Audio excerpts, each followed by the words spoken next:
Winter is coming, musim dingin datang lebih awal dan kita sudah berada di dalamnya saat ini. Kita semua terinformasikan bahwa di dalam tahun 2023 ke depan nanti akan ada winter, yaitu inflasi, resesi, stagflasi, dan bagaimana menghadapinya. Kalau itu untuk individu, banyak yang sudah mendapatkan solusinya. Kalau untuk bernegara, bagaimana? Faktanya, dalam masa winter, ada satu hal yang pasti dan ini terbukti dalam catatan sejarah ekonomi dunia bahwa di masa winter tersebut terjadilah the wildest money transferring atau pertukaran kekayaan yang luar biasa besarnya berpindah tangan dari manusia satu ke lainnya, dari perusahaan satu ke perusahaan lainnya, dari negara satu ke negara lainnya. Inilah peluang yang akan kita ambil, bukan hanya untuk survive tapi juga untuk berjaya. Apa yang harus Indonesia lakukan atau setidaknya ide apa untuk pemerintah saat ini agar pertumbuhan ekonomi cepat dan kemakmuran tercapai dengan growth lebih dari 7% setahun. Angka 7% adalah angka yang dijanjikan di masa kampanye, yang hingga saat ini angka tersebut belum tercapai. Karena dalam 8 tahun pertumbuhannya seharusnya adalah 56% minimum kalau tercapai, atau bahkan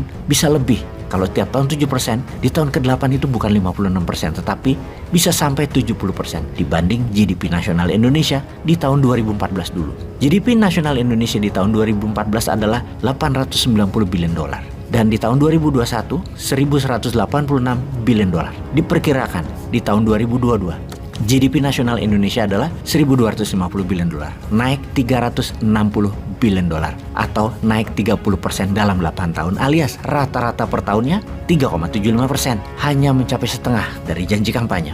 Wis, ora usah dibanding-bandingkan dengan negara lain. Ini mau kita ukur dari janji kampanyenya saja. Jadi masih ada 2 tahun lagi yang ini harus kita bantu. Penting ini membantu negara. Caranya bagaimana? Kita fokus pada 20% hal yang memberikan 80% pertumbuhan. Kita pasti tahu atau kenal bisnis apa atau industri apa yang memenuhi hukum Pareto ini, yaitu 20% yang memberikan 80%. Kita sederhanakan apa itu hukum Pareto. Dalam setiap bisnis angka 20-80 seperti angka ajaib yang belum pernah kita mengerti mengapa hal ini bisa terjadi. Namun itu kenyataannya, itu faktanya. Misalnya ada kakak beradik, 7 bersaudara. Pasti hanya satu orang yang paling luar biasa prestasinya atau jabatannya atau kedudukannya atau hartanya. Bahkan sang mana yang nomor 2 aja jauh, yang sisanya ya rata-rata saja. Di Indomaret misalnya, pasti ada produk yang menghasilkan 80% sales dan produk itu merupakan hanya 20% isi toko atau produk jualan. Di bank misalnya, 80% pendapatan bank tersebut didapat dari 20% kliennya saja. Kembali ke kekuatan ekonomi Nusantara. Kita petakan mana yang bisa menghasilkan 80% dari 20% produk.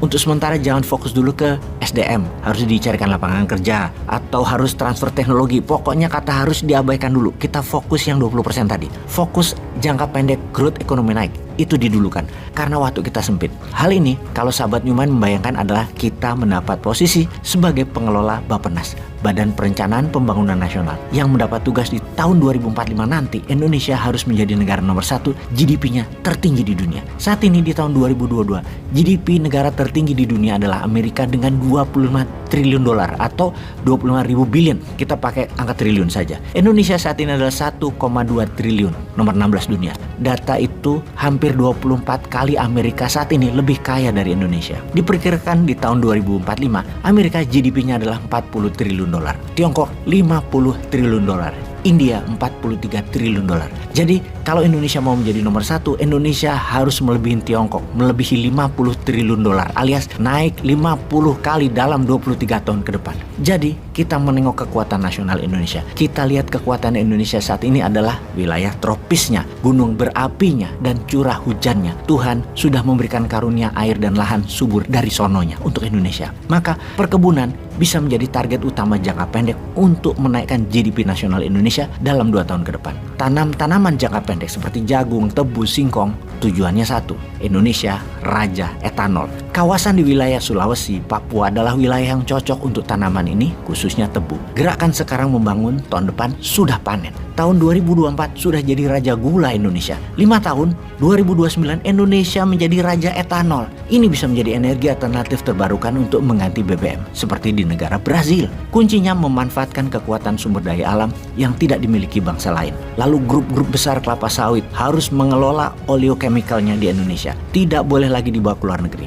Dengan jumlah kapasitas produksi sawit yang saat ini 37 juta metrik ton, katakanlah harganya saat ini adalah $700, bisa meningkat menjadi $1.200 setelah menjadi bisnis turunan yang kita kerjakan. Dengan jumlah yang sama, tadinya revenue minyak sawit nilainya 350 triliun per tahun, dalam 2 tahun akan naik menjadi 550 triliun karena bisnis hilirisasi oleochemical. Artinya naik 60% revenue dan growth pertumbuhan Indonesia langsung jadi 7% dan stabil dalam 2 tahun ke depan. Hanya menggerakkan sawit dan perkebunan, hanya memanfaatkan alam subur dengan debu vulkanik plus hujan tropis khatulistiwa yang hanya ada di Indonesia. Jujur, ini berkah tak terhingga dari Tuhan.